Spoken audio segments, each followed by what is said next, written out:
Lina had no family, no past she could remember. She was found alone in the jungle, barely able to walk, rescued by a kind-hearted ranger who took her in as his own. But even among humans, Lina often felt like an outsider, as if she belonged somewhere else, somewhere wilder. Time moved forward, and so did life. Lina and Kanu were no longer the tiny souls who had once clung to each other for comfort. Kanu had grown into a powerful young lion, his once soft fur now a thick golden mane. Lina, too, had changed. Her small hands, once used to playing in the dirt with her best friend, now held books and notebooks. The world around them was shifting, and soon, so would their fate. One evening, under the fading glow of the setting sun, Lina sat beside Kanu, her fingers running gently through his mane. She whispered stories of a place far away, a city where children sat in classrooms instead of climbing trees, where the sky was filled with lights, not stars. But Kanu only blinked at her, unaware that these stories were no longer just stories. They were her future. The next morning, the news arrived. Lina was to leave for the city. The ranger, who had raised her, believed she needed a proper education, a life beyond the wilderness. But how could she explain to them that her life was already here, that her home wasn't made of walls, but of the endless savannah, that her family was not of humans, but of the creatures that roamed free? Lina fought back tears as she packed what little she owned.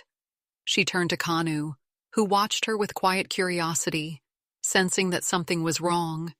She knelt before him, pressing her forehead against his. "I'll come back for you," she whispered. "I promise." Kanu let out a soft rumble, nudging her as if to ask why she was sad. But Lina couldn't explain. How do you tell a lion that you're leaving and might never return? The village gathered as Lina climbed into the back of an old truck, the engine roaring to life. Just as the wheels began to roll forward, a sudden blur of golden fur dashed through the dust. Kanu was running beside the truck, his powerful legs kicking up dirt as he tried to keep up. Lina's heart pounded. "Stop!" she cried, but the truck did not stop. The ranger held her back as she reached out, tears streaming down her face. Kanu kept running, faster, harder, until finally the road stretched too far and he could run no more. He stood there, watching as the dust swallowed the truck, as the only family he had ever known disappeared beyond the horizon. Lina was gone, and Kanu was alone once more. Years passed, and the city became Lina's new reality. The towering buildings, the constant hum of traffic, the endless sea of faces. It was a world far from the open plains she once called home. She studied, she learned, she grew. But no matter how far she went, a part of her remained behind, lost in the golden fields of her childhood, where a lion still waited. At night, she dreamed of him. She could almost feel his warm fur beneath her fingertips, hear the deep rumble of his purr, see the way his amber eyes glowed in the firelight. But when she woke, all she had was silence. The letters she sent to the ranger grew fewer over time. Life moved forward, as it always did, pulling her further away from the past. One evening, as Lina scrolled through the news, a headline caught her eye. "Poachers threaten wildlife reserve, lions at risk." Her heart clenched. The reserve, her home. Without hesitation, she clicked on the article, scanning the words with growing dread. Illegal hunters had begun to invade protected lands, killing lions for profit. Panic surged through her veins. Was Kanu still there? Was he still alive? Memories flooded her mind. The promise she had made, the moment she had left him behind. Guilt twisted inside her. She had told him she would return, and now she had to. Without a second thought, Lina packed a small bag and booked the first ticket back. As the plane soared above the clouds, her fingers clenched the armrest. So much time had passed. Would the land still be the same? Would he remember her? Or had she already become nothing more than a distant shadow in his past? As the wheels touched down on familiar soil, the warm, dry air wrapped around her like an old embrace. The ranger, now older but still strong, met her at the gates. His eyes held something unspoken, something heavy. "You came back," he said. Lina could only nod, but she wasn't here for words, she was here for him. For Kanu. With every step toward the savannah, her pulse quickened. The wind carried the distant roars of lions, a sound both familiar and terrifying. Somewhere out there, he was waiting. Or perhaps, he had forgotten.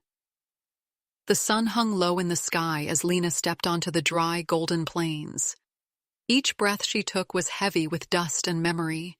Her feet moved instinctively, carrying her deeper into the wild, where the echoes of her childhood still lingered. The ranger had warned her, years had passed, and Kanu was no longer the playful cub she once knew. He was a full-grown lion now, a king of the wild, if he was even alive. Lina swallowed the doubt creeping into her mind. She had come this far, she had to find him. She walked for hours, scanning the horizon, listening for any sign of him. Then, a deep, rumbling growl cut through the silence. She froze.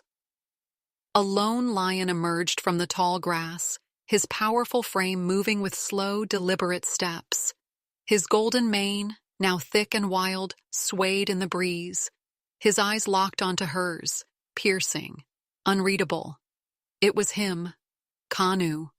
Lina's breath caught in her throat. He was bigger, stronger, more fearsome than she remembered. He didn't move toward her. He simply stood there, watching.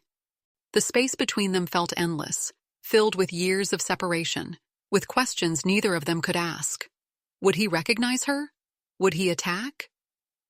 She took a slow step forward, then another. Kanu's ears twitched, his muscles tensed. The air was thick with tension, as if the entire savannah was holding its breath. And then, in an instant, he moved. A blur of golden fur, a deep, thunderous roar, Kanu charged. Lina didn't run. She couldn't. Her feet were rooted to the ground, her heart pounding so loudly she could hear nothing else. He was coming straight for her, his powerful paws kicking up dust, his amber eyes locked onto hers. And just as she braced for impact, he stopped. A heartbeat of silence. Kanu stood inches away, his massive frame towering over her. His chest heaved, his breath hot against her skin. Then, he lowered his head and sniffed the air, his eyes searching hers. Recognition flickered. A deep rumble rose from his throat, not a growl, not a warning, but something else, something familiar. Lina reached out, her fingers trembling. She touched his mane, just as she had when they were young. And then, with a sound that was almost a purr, Kanu nudged her gently, pressing his head against her shoulder. A sob escaped Lina's lips as she wrapped her arms around him. He hadn't forgotten. He had waited. Against all odds, the wild had brought them back together, and in that moment, nothing else mattered. The news of Lina's reunion with Kanu spread faster than wildfire. Rangers, villagers, and even wildlife experts couldn't believe it. A full-grown lion, living in the wild, had remembered a human after all these years. But for Lina and Kanu, it wasn't about the headlines. It was about something deeper, something unbreakable. For days, Lina stayed by Kanu's side, watching him move through the land he now ruled. He was no longer the helpless cub she had once protected. He was a leader, respected by his pride, a true king of the savannah. And yet, when she was near, he softened, just as he had when they were children. He would lie beside her under the stars, nudge her hand with his massive head, and watch her with eyes that still held the memories of their past. But the wild was changing. Poachers still roamed, and the dangers to lions like Kanu were growing. Lina couldn't bear the thought of losing him again. This time, not to distance, but to greed and cruelty. She knew she had to do something. Determined, She met with the rangers and conservationists, sharing Kanu's story with the world. People listened, donations poured in, awareness spread. Soon, what had started as a personal journey became a movement. More patrols were set up, more land was protected, and the battle against poaching grew stronger. Kanu's survival became a symbol, proof that the bond between humans and animals wasn't just about dominance, but about trust, respect, and love. The time came for Lina to leave again, but this time it was different. She wasn't saying goodbye forever. She stood before Kanu, her hand resting gently on his mane. "I'll come back," she whispered, and this time she knew she would keep her promise.